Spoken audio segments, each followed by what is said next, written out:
Hello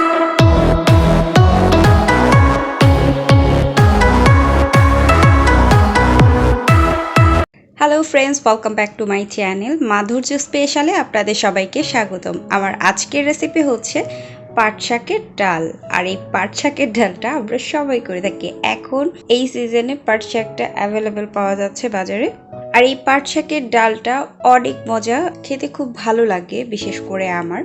তো আমি ভাবলাম আজকে আমি আপনাদের সাথে পাট শাকের ডালের রেসিপিটা শেয়ার করে ফেলি। আমি পাট শাকটা নিয়েছি। পাট শাকের ডাল করার জন্য মিষ্টি পাট শাকটা নিতে হবে। পাট শাকটা দুই ধরনের হয়, একটা মিষ্টি পাট শাক হয় আর একটা হয় তিতা।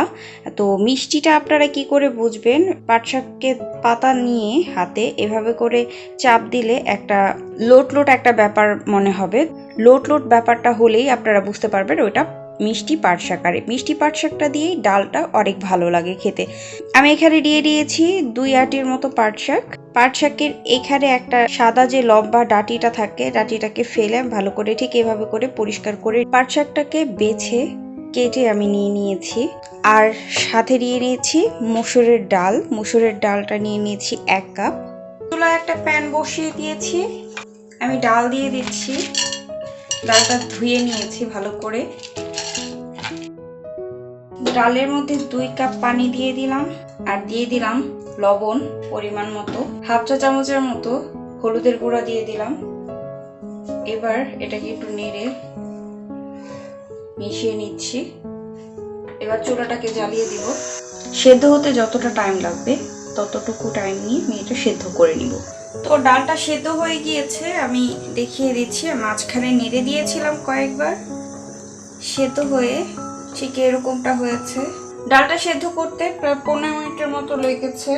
তো এর মধ্যে যে শাকটা আপনাদেরকে দেখিয়েছি সেই শাকটাকে আমি কেটে মাঝখানে একটা করে ফালি দিয়ে কেটে নিয়ে নিয়েছি। তো আমি শাকটাকে দিয়ে দিচ্ছি, একটু ছোট করেছি, বেশি ছোট করা যাবে না। ওই শাকটাকে ডালটার মধ্যে দিয়ে দিচ্ছি।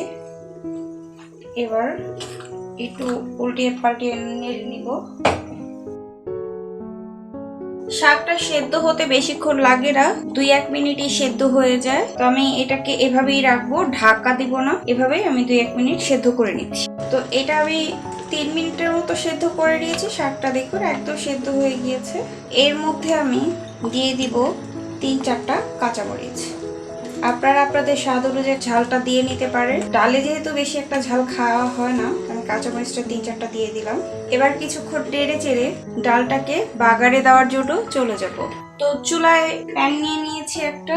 এবার তেল দিয়ে দিব 3 টেবিল চামচের মতো। দিয়ে দিচ্ছি 2টা শুকনো মরিচ। 2টা শুকনো মরিচকে 2 ভাগ করে নিয়ে নিয়েছি। দিয়ে দিচ্ছি বড় সাইজের রসুনের 4 টুকরা রসুন নিয়ে কেটে নিয়েছি। শাকের মধ্যে একটু রসুনটা বেশি দিলে খেতে ভালো লাগে। পেঁয়াজ দিয়ে দিচ্ছি 1/4 কাপের মতো। এবার রসুন আর পেঁয়াজটাকে ভালো করে ভেজে নিব। পেঁয়াজটাকে একদম গোল্ডেন ব্রাউন করে ভেজে নিয়েছি, এতে করে রসুন আর পেঁয়াজের একটা সুন্দর স্মেল আসে। তো এর মধ্যে দিয়ে দিচ্ছি ডালটা, সাবধানে দিবেন তেলটা ছিটে আসে।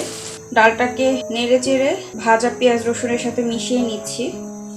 অনেক সুন্দর একটা স্মেল এসেছে, কালারটাও সুন্দর এসেছে। এই পর্যায়ে আপনারা আপনাদের স্বাদ অনুযায়ী লবণটাকে চেখে দেখে নেবেন। আমার ডালটা অলমোস্ট ডান। আমি আর 2-1 মিনিটের মতো ডালটাকে রান্না করে নিব। পেঁয়াজ রসুনের গন্ধটা পুরাটা ডালের মধ্যে ছড়ানো অবধি একটু ওয়েট করব। পাটের শাকের ডালটা রান্না করা হয়ে গেছে। এখন আমি সার্ভিং ডিশে সার্ভ করে আপনাদেরকে দেখিয়ে দিচ্ছি। তো পাটের শাকের ডালটা রান্না করা হয়ে গিয়েছে, আমি সার্ভ করে নিয়েছি। আপনারা এই রেসিপিটা বাসায় করে খাবেন, আর কেমন হয়েছে সেটা আমাকে কমেন্ট করে জানাতে পারেন। আর আমার এই ভিডিও সম্বন্ধে কোনো প্রশ্ন থাকলে আমাকে করতে পারেন কমেন্টের মাধ্যমে, আমি উত্তর দেওয়ার চেষ্টা করব। তো যদি ভালো লেগে থাকে আমার ভিডিওটাকে শেয়ার করে দিবেন আর সাবস্ক্রাইব করে দিবেন। পাশে বেল আইকনে অবশ্যই প্রেস করবেন, তাহলে আমি কোনো নতুন ভিডিও দিলে সেটার নোটিফিকেশন আপনার কাছে সবার আগে চলে যাবে। আর একটা লাইক দিয়ে দিবেন, আপনাদের ফ্রেন্ডস ফ্যামিলির সাথে অবশ্যই শেয়ার করবেন। তো আবার নতুন কোনো রেসিপি নিয়ে আসা অবধি সবাই ভালো থাকবেন, সুস্থ থাকবেন। মজার মজার সব রান্না পেতে আমার চ্যানেলটিকে সাবস্ক্রাইব করুন এবং নতুন নতুন ভিডিও আপলোড পেতে বেল আইকনে প্রেস করুন।